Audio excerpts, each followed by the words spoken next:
ClueCon Weekly, the FreeSWITCH community's official web show.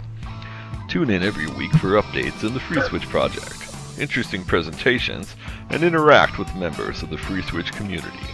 ClueCon Weekly is brought to you by FreeSWITCH Solutions, the officially endorsed consulting firm of the FreeSWITCH project. FreeSWITCH Solutions solves problems so you can focus on your business. Visit FreeSWITCH.com for more information. The ClueCon WebRTC and Telephony Developers Conference. ClueCon is held every August in the Windy City, Chicago, Illinois. Meet the developers of all your favorite open source telephony projects, make the connections you need to meet your business goals, and see the latest and greatest technology in WebRTC and telephony. Visit ClueCon.com for more details.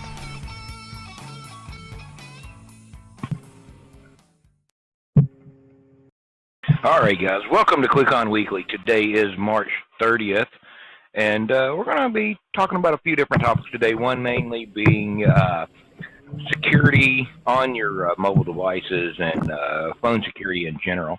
Before we get to that, I think we've got some ClueCon updates out of Mr. West.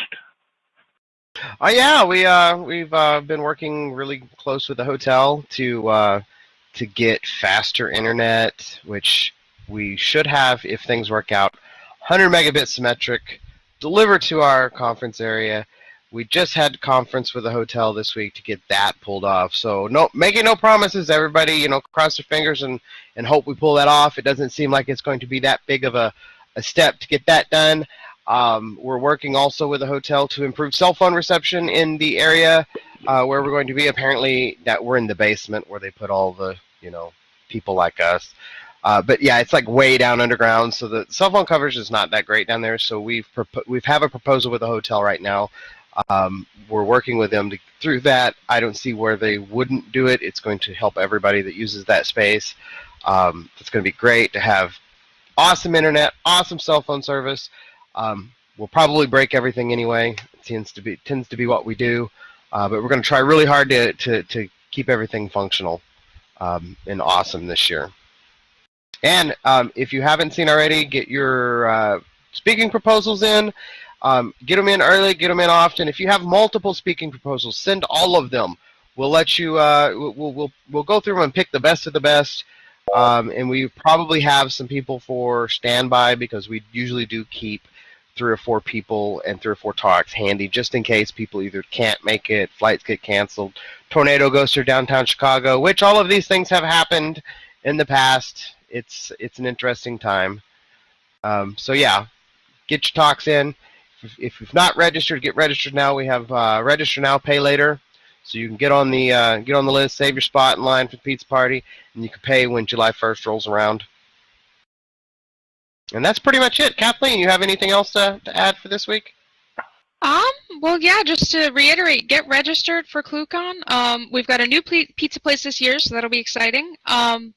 And then we're also still doing a call for sponsor APIs for the ClueCon Coder games. If you have an API that you think people would like to play with and use, please email us at marketing@cluecon.com, and we'll try and get that included. And then for this week, we saw some more improvements to personal canvas mode. So if you haven't set that up yet, grab a instance of FreeSWITCH 1.6 and go play with that. And that, I think, is it. Awesome. Cool. Thanks, Kathleen.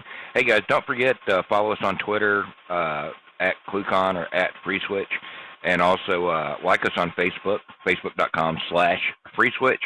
You can get all the good upcoming information there. Kathleen, myself, Brian, the whole crew post to those places on a regular basis. And you can also, following us on Twitter, keep an eye out. There have been some discount codes for ClueCon posted there on a semi-regular basis, and so I think the last one we did, only a couple of people took advantage of it. It was a special discount code for a significant discount over the weekend. So you guys watch out for those. Getting on the social media, let you know about what all we're doing, and also let you see things like that. So you guys check it out. All right, cool. Thank you. Now, this week, so everybody, I'm going to switch this mode here and let everybody get on camera here. So yeah, guys, chime in as we're talking about this kind of thing here, because there's been a lot going on in the past few weeks with the whole Apple iPhone debacle. You know, Apple fighting the DOJ over unlocking an iPhone.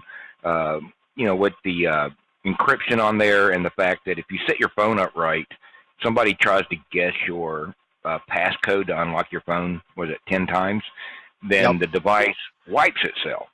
And the device isn't really wiping itself. What it's doing is destroying the key material that is stored on your phone, so they just can't unlock the files anymore. So now the DOJ has they backed off of that request. They've said, yeah, never mind, Apple, we got somebody else to do another attack on it. What's interesting, at the same point in time, there was a paper a little bit before that came out of Tel Aviv, one of the unis over there, and I'll post that into the chat window here. And put it in the links below we'll put it in the the video. Links below. Yeah, we'll put it in the links on the video here.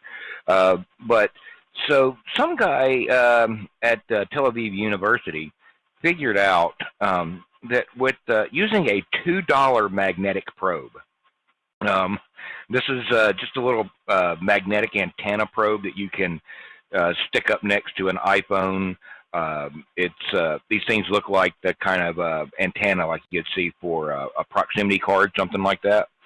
And they were able, with a USB audio device, extract the ECDSA keys from the mobile device, and you could not even tell that the device had been tampered with, because it was all electromagnetic emissions coming out of it is what they were able to use for this.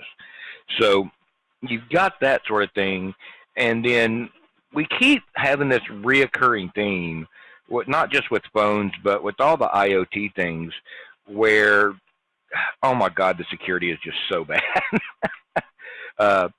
Our own Mr. West here, we sat here a couple of weeks ago screwing with his car because there was absolutely no security whatsoever on the IoT Nissan controls. Leaf. Yeah, on the Nissan Leaf. Yeah. So we needed one piece of information, excuse me, to start screwing with the charging system and the climate control system on his car. Yeah, and that was the VIN number, which anybody can walk up to your car and get the VIN number off the dashboard. Which, if you know, and those are usually sequential. So now that you have one, you can walk through them. Did they ever reopen that API, or is it still? No, it's still shut off. The API is completely shut off. But we did verify, and I did it on purpose. I was like, all right, we're going to verify if this is real or not. So I went and got my VIN number, and I gave it to Ken. And I said, try it. And then he did it. I get the text message that the climate control is on, because I have it set up to send me notifications when any of these things change. He could stop charging. Had we gone further, he could have pulled GPS breadcrumbs off the car and would have been able to tell where I had been. So it was a big security issue. And I had a phone call with Nissan Electric, and I had them on speakerphone. And talking to them, these guys could hear, and they kept downplaying, like, you know, they didn't know about it, they just found out about it. But no, they've known about the issue for 6 months and didn't fix it. And the API was still up at that time. It was almost day 2 of the story. I was like, the only response that I would have found an acceptable response from Nissan the moment that it hit the press was to disable the API. You've not done that yet. This is a serious issue, and the tech just kept downplaying it. I'll have my supervisor call you. Walk through. Yeah, minor issue. Kept saying minor issue, and I said, well, I don't consider it minor. And he's like, well, I have a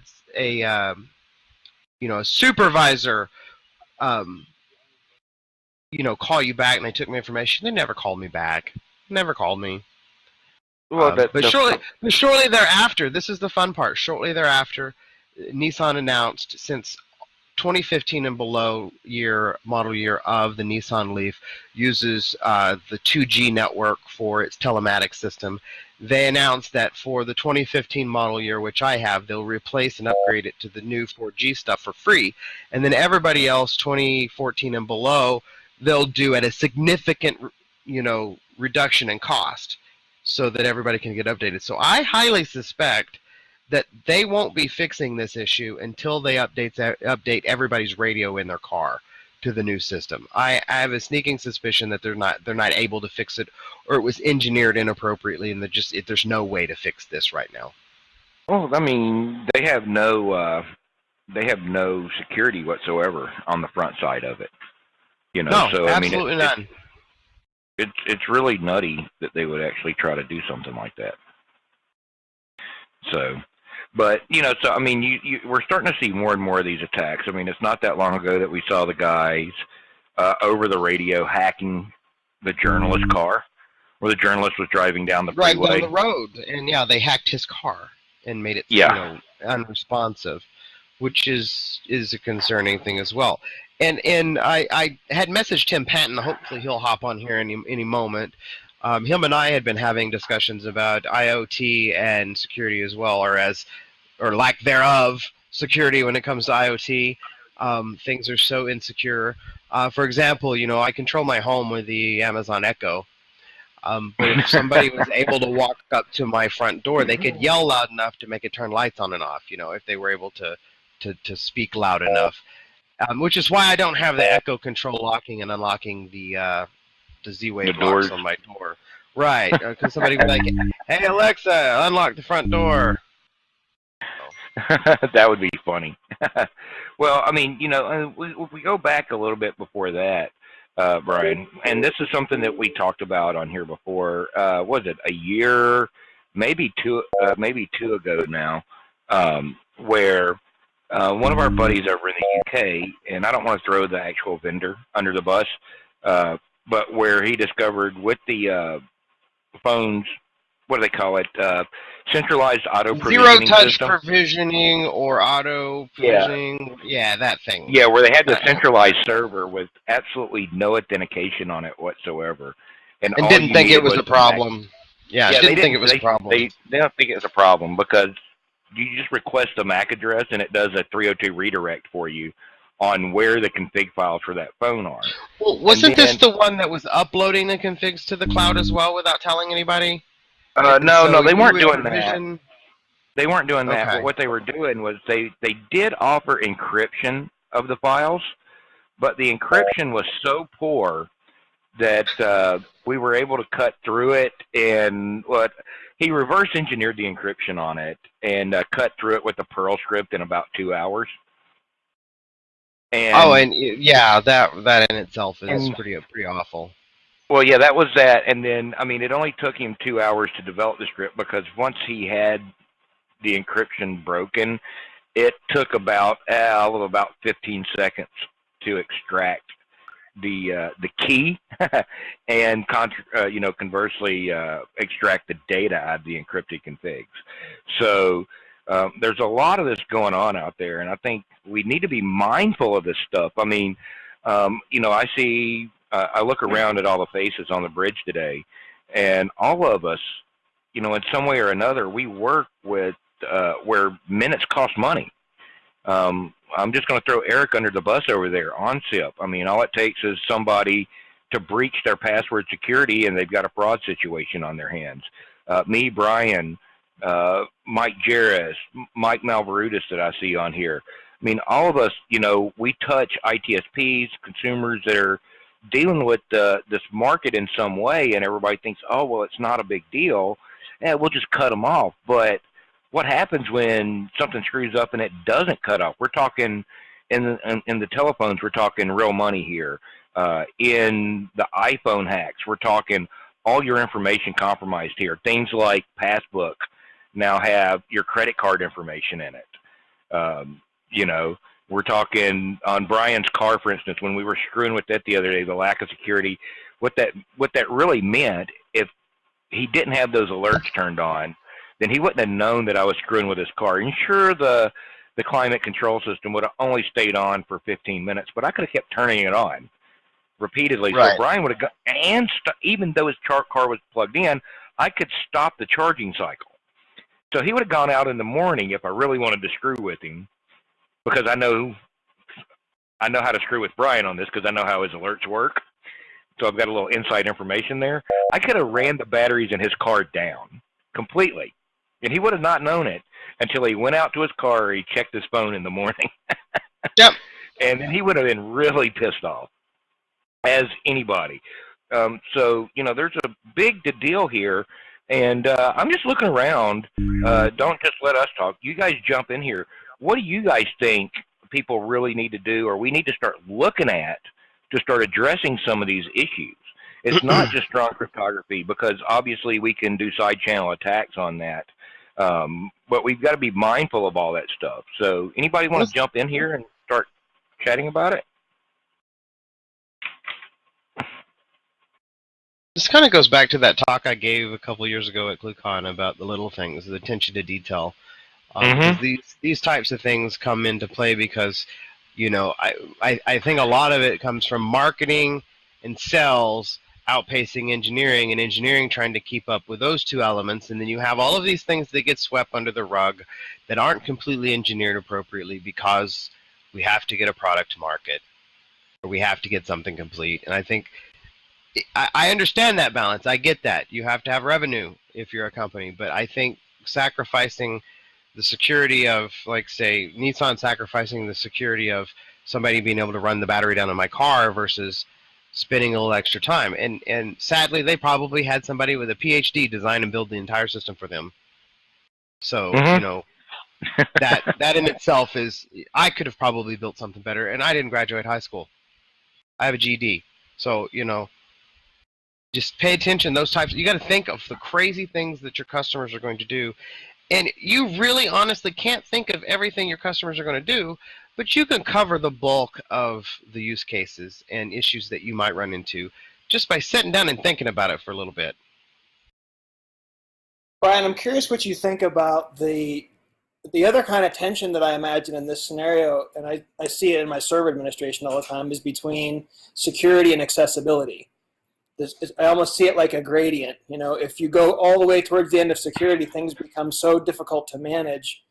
But if you go all the way to accessibility and things are easy to get in and out of, then you have huge security breaches. So it doesn't seem like a black or white situation to me. It is not. It is not a black and white situation, and by any means, I don't think it should ever be characterized as such. And it comes down to a lot of this in how your customers perceive it.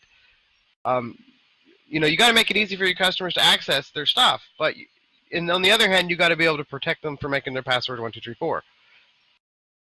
And then, Yeah. So having worked in Eric, enterprise, as far as go ahead, Eric. I was going to say, as far as like the Leaf stuff is concerned, I know you guys were talking about that earlier, and I remember reading that, or at least some article about that, and that they had no authentication whatsoever on their API. Right? No, none. That's you can say certainly it's difficult not to make it too hard for your customers to manage their data or access whatever, but having absolutely no authentication is obviously not really great. Well, they had authentication. You needed to have the VIN number for the car you wanted to control. Right, exactly. Which you can enumerate. Yeah, exactly. Yeah, well, the format for VIN numbers is well known. The first X number of digits tell you the make, model, and options on the car, and then like the last 6 digits are a serial for that. In the article, he actually started trying to enumerate different VINs, and he eventually found one, and he got you can actually do that. Yeah, you can actually do that. So we didn't go poking around in the API a lot, but there seemed to be a lot of things there that you can do. And one of the things that we found that wasn't mentioned in the article, there is a region code for like Norway or US or other things in there that is shown, and apparently you have to have a region code in the request. We were actually playing with this with curl, straight from the command line. Curl and wget. And one thing that I discovered by accident is I was actually using like the Norwegian region code, but I was controlling Brian's US car bin. here in the U.S. So the region code had absolutely no bearing. The region at all. code had Interesting. 0. It was just a red herring for security on there. It was, theater. So it's one unified system on the back end for the Nissan. All running on Amazon EC2. Yes.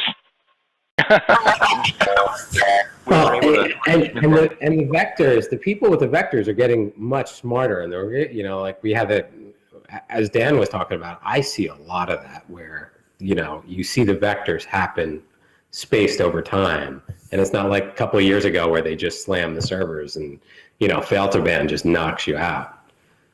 Yeah, no, we're seeing a lot more distributed attacks. We're seeing a lot more slow attacks.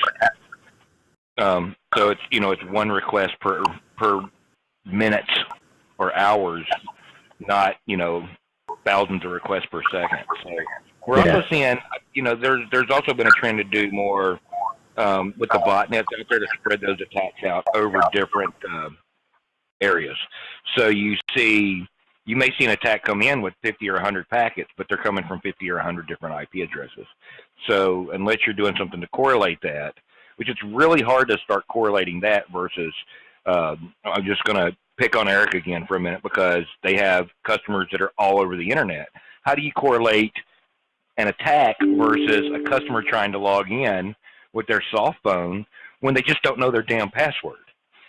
Yeah, that's this comes down to this gets me started on something that really irks the hell out of me.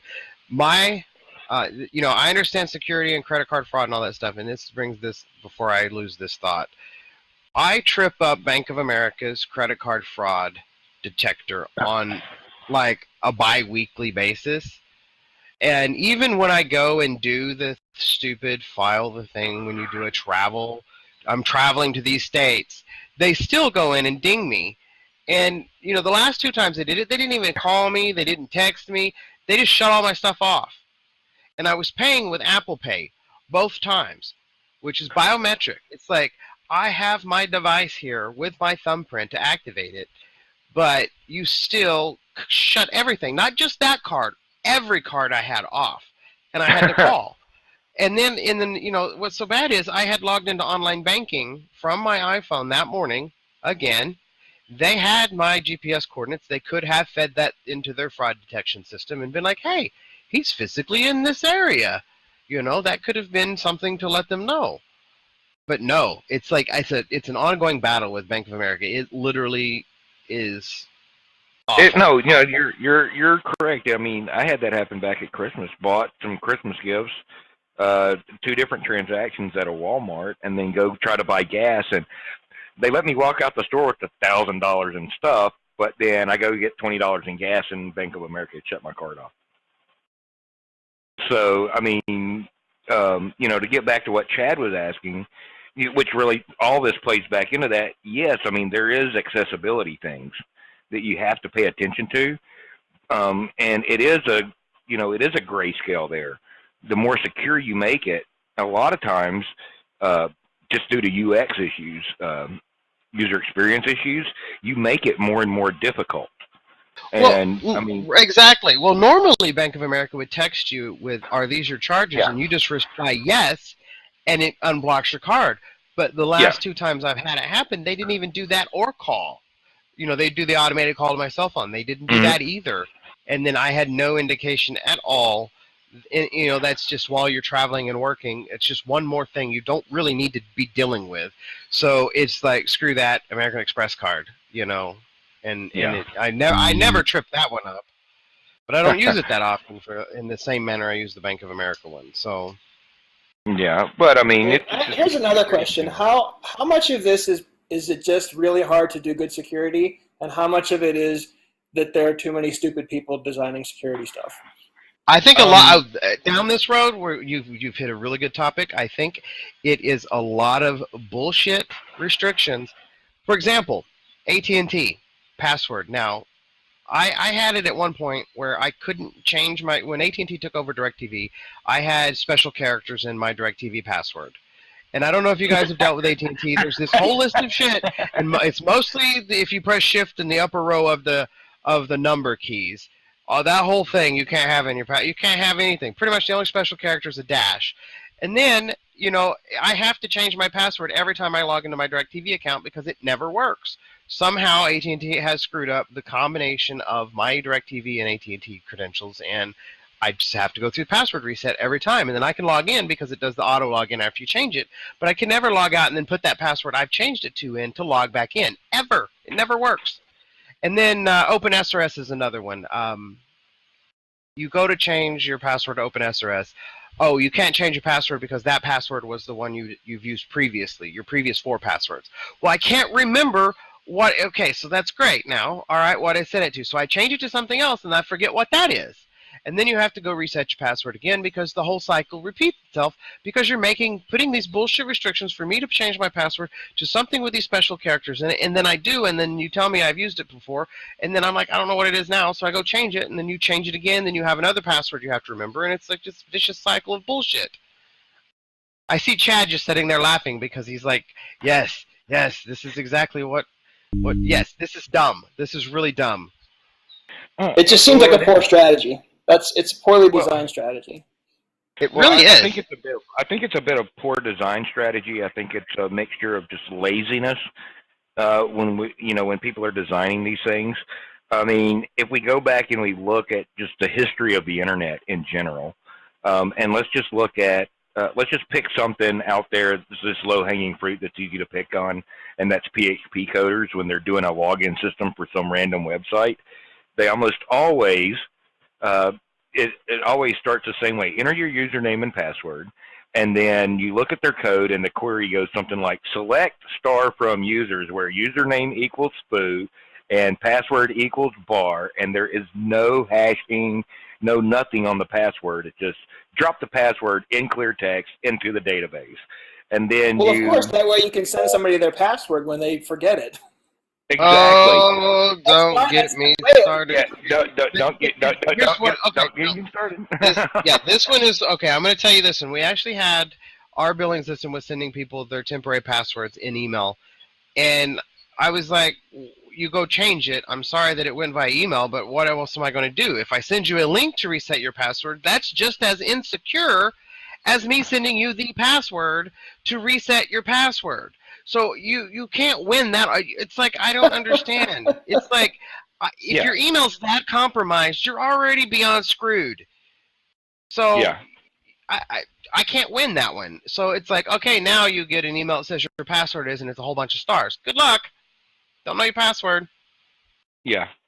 And well, I mean, that's the way the system works. I mean, if I in our billing system, there's a link in there. If you call me and say, "Hey, Ken, my login here is busted. Can you reset it for me?" Like, yep, it's going to go to your email address on file. Boom, reset. I don't know what that is because it's randomly generated at that point. And it says in the email, "Hey, log in and change your password. Here's your temporary password." But then we have people chastise us for that, and I'm like, I really don't. The practice is difficult to solve because some people send a link and you click it and you reset. It's the same thing. It's just as insecure. Yeah. So at least our system stores them one-way hashed. Yes. And we don't store credit card data on our servers at all. We do not store credit card data. Period. End of story. Yeah. So I mean, if you look at that, but what was traditionally done was let's just toss it unencoded, unencrypted, unhashed, no salt, no nothing, off into a database, and then we could just select it against it. And then if you really start looking at the code, then you start realizing they're not doing any input sanitization. So now what does that lead to? That leads to SQL injection all over the place in these things. And even when we do find stuff out there, where they still get lazy because, I need to store some data in here, but I don't need the encryption or the sanitization to check it because I got a special character in here and the sanitization breaks it. So let's just prefix something in the form data on these fields to make that not work anymore. Well, just on these fields, nobody will ever notice this. Yeah, sure, right? Because our software is protected. Nobody's gonna get under the hood and decompile it and look at it. So next thing you know, what happens? Somebody figures it out, and it's out there. So I think, but not just good engineering principle when doing this thing, but we as programmers in general have to stop taking shortcuts. We need to look at what we're trying to accomplish here, and not just from a UI perspective, but from a back-end engineering perspective, and get that going. You know. So where do you go to learn the security principles that you've learned? I'm really curious about that because most of the basic ones I got, yes, but I mean, I was a Drupal programmer for a while, and that was where I got just the experience yeah, of them, exactly. like, doing what they do. And I actually, I had no security knowledge before I started with them, and that upped my game a little bit. But I have no formal education, so like, where do people get, where have each of you gotten your security knowledge from? Because mine's just been what Ken said, school of hard knocks. And mine as well. It's basically reading and learning from experience. And then once you have, those few times where you've been slapped in the face, that's a wake-up call. And then you start thinking about things a little bit differently when you approach them when it comes to security. It's a difficult topic to teach, I guess, because you could tell somebody, the right way to do something. That doesn't mean they're going to do it and or understand why you do it that way. Yeah. So, yeah, I mean, one thing that I could suggest if you really want to learn about security rapidly is in New York, every even-numbered year is this little conference called HOPE. It's put on by 2600 Magazine, and Eric Corley or Emmanuel Goldstein, the publisher of that. Are they still doing HOPE? I know that the Pennsylvania was, like, condemned. Yeah, they're still doing it. There should be one actually, there should be one this year. Just walk in there, take your laptop, take your cell phone, keep them as normal, and put them on the Wi-Fi in the conference and see how long they last. You'll learn really quick, and as someone who has done the network for that particular conference, it is a high threat environment. Just go in there and exposing yourself to that environment, and talking to the other people around there, just hanging out and listening. You'd be surprised what you can learn about this stuff. It's the same reason that we tell people to go to ClueCon. Find a security conference. Find a little hacker conference in your area and go to it.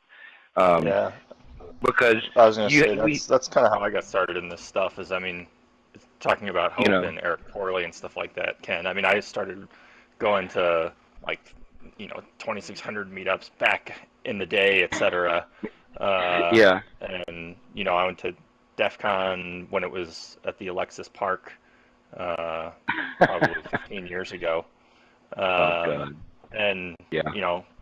Did a lot of frac reading and the actual, sort of more hardware and C exploitation type security rather than general network security. But you kind of get involved with those people, and you learn from them and learn from being kind of involved in that environment. And really, for me, the best way to learn anything is to do it.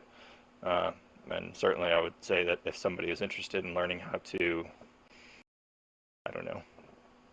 prevent security threats, you have to involve yourself in getting your hands dirty, building networks, trying to break them, and that's really it. I sort of a tangent on that is I always find it hilarious when people post SIP traces or code or call logs, and they have all their IP addresses redacted out and stuff like that.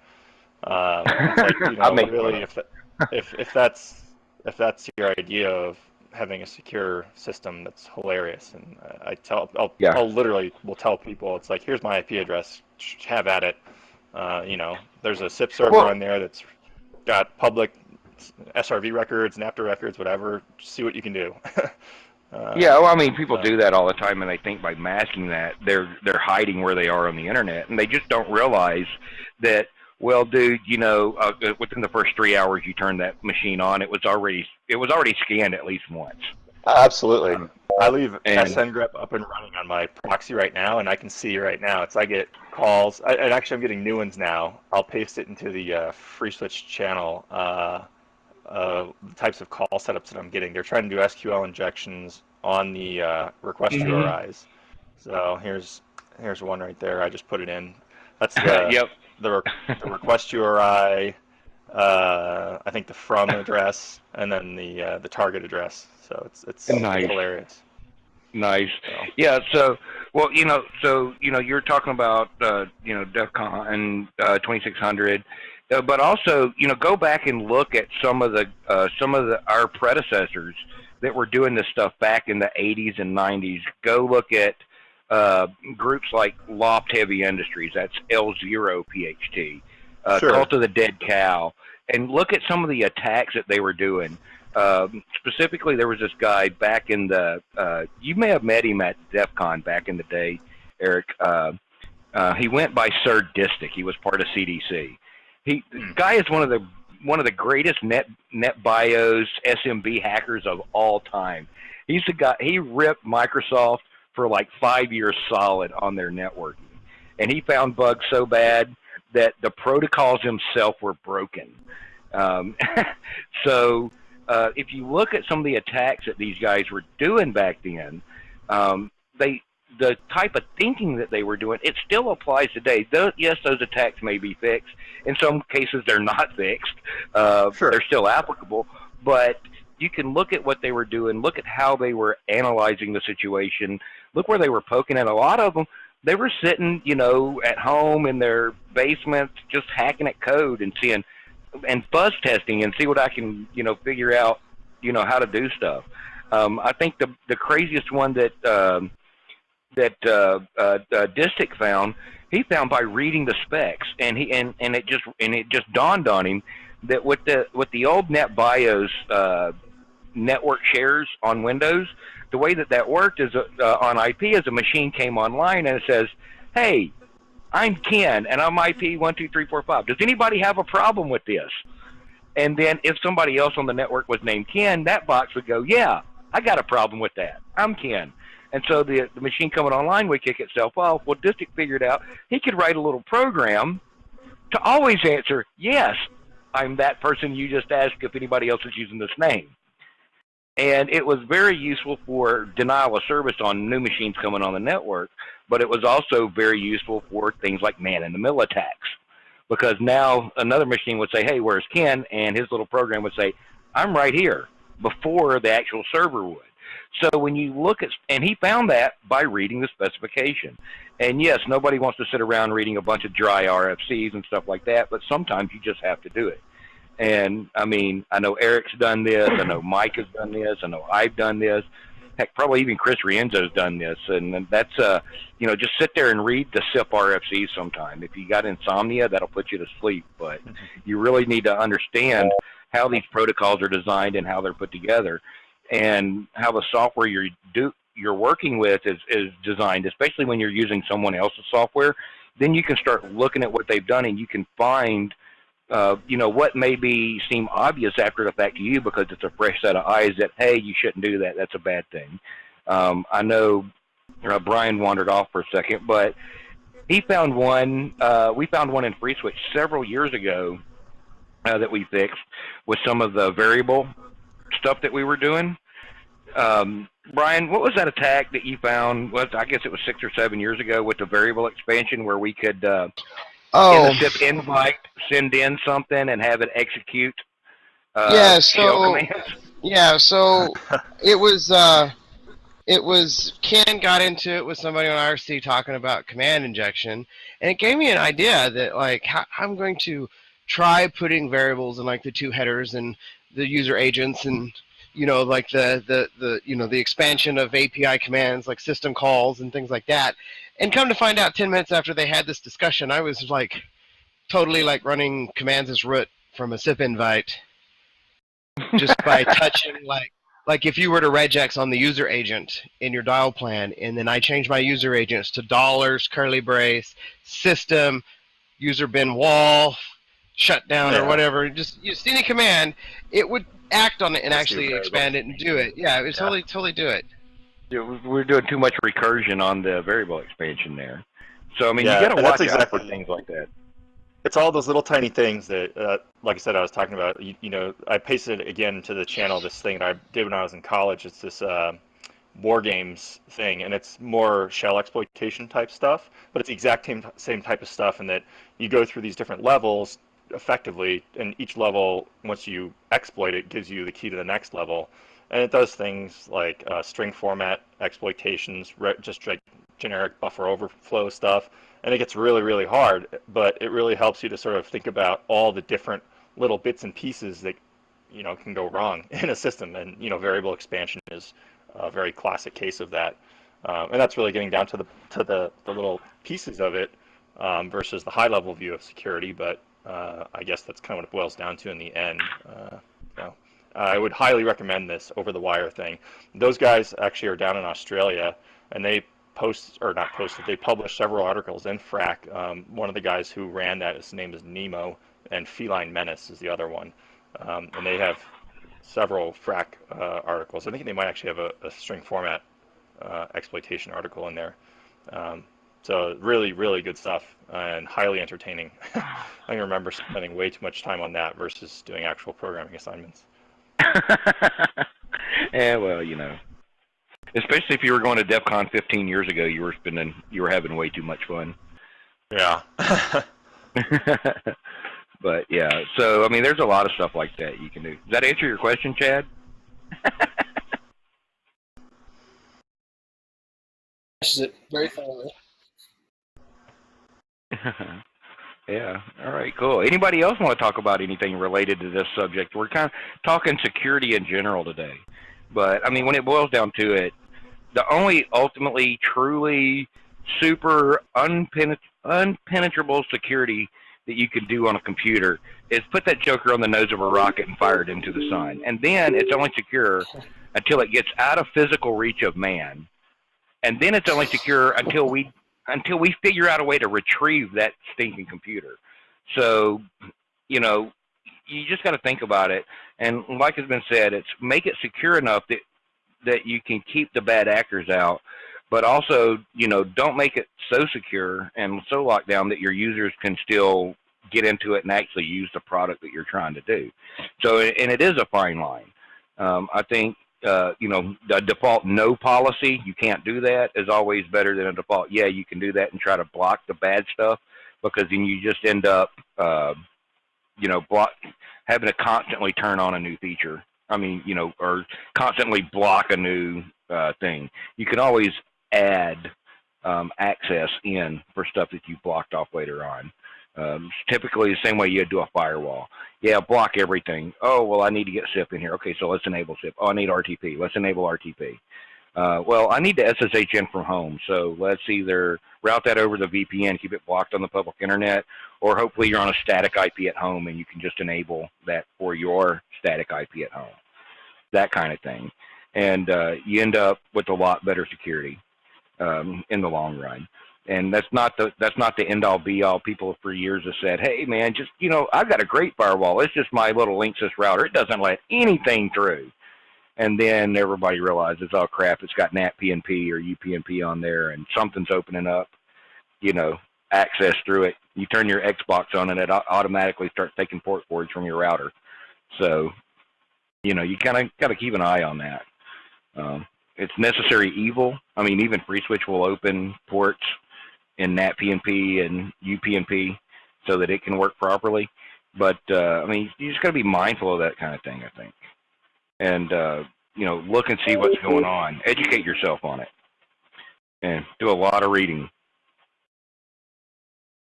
All right, guys. Any other questions along that line? Yeah, I did have one more. People's opinions on edge defense versus a layered approach. You're breaking up a little bit, Chad, there. Can you ask that again? Yeah, just thoughts on edge defense versus a layered approach to security. I'm curious what people think about those two approaches. For us at OnSIP, at least, we are 100% edge-based. We keep you out of the network. Once you get into the network, that's it. So, we make it so that you can't get onto our machines unless you have access to our private networks. Our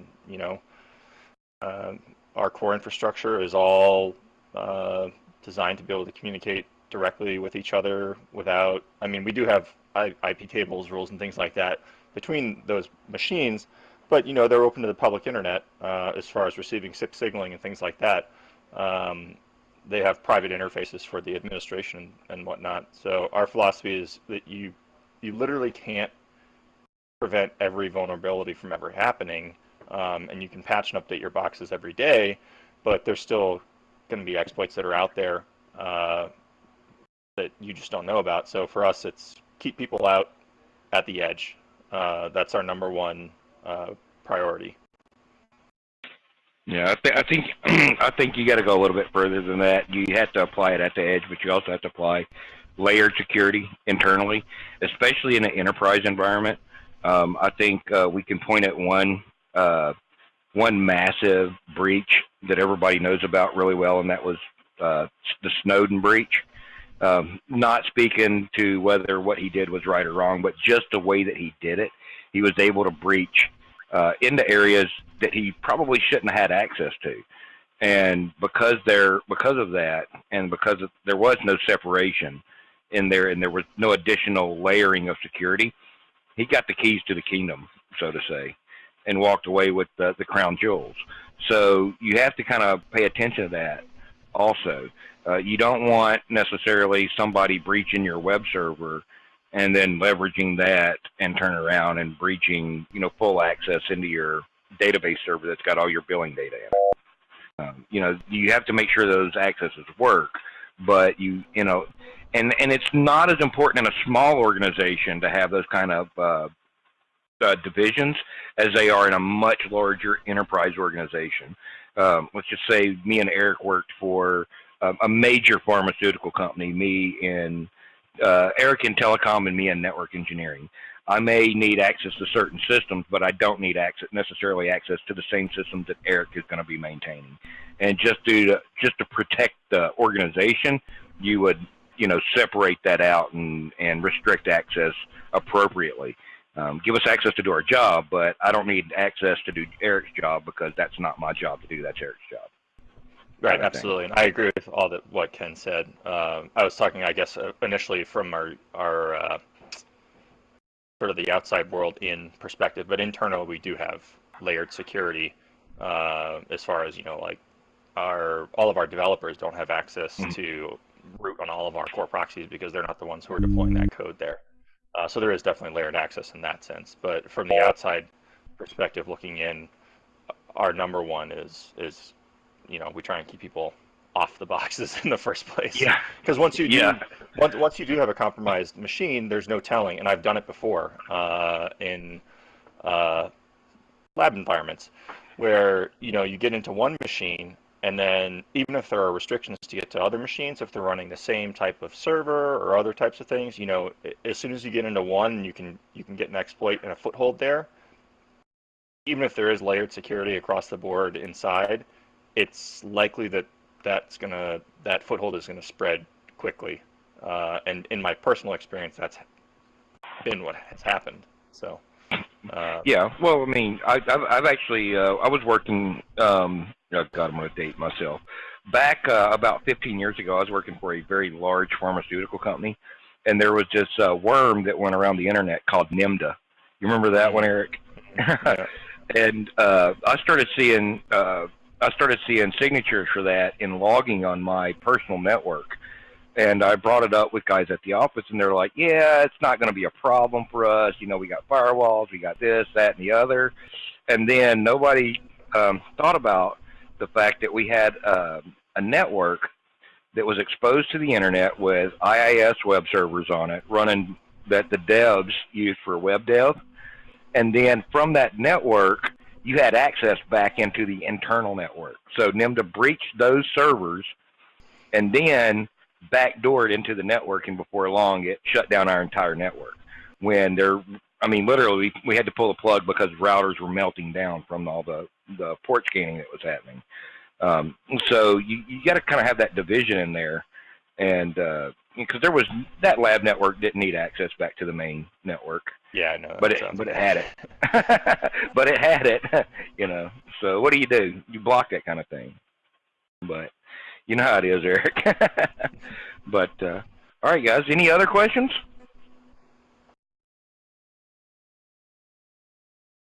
All right, guys. Well, I think we're just going to wrap this part of the call up today. Thanks for coming out, Eric, Chad, Mr. West, Kathleen, all the other guys that are out there. We'll be back here next week, and I think Mr. Chad Phillips is going to be joining us, showing off his little project that he's got going on over there for making it a little bit easier to deploy some things along with FreeSWITCH and some other bits. So you guys come back in and check that out.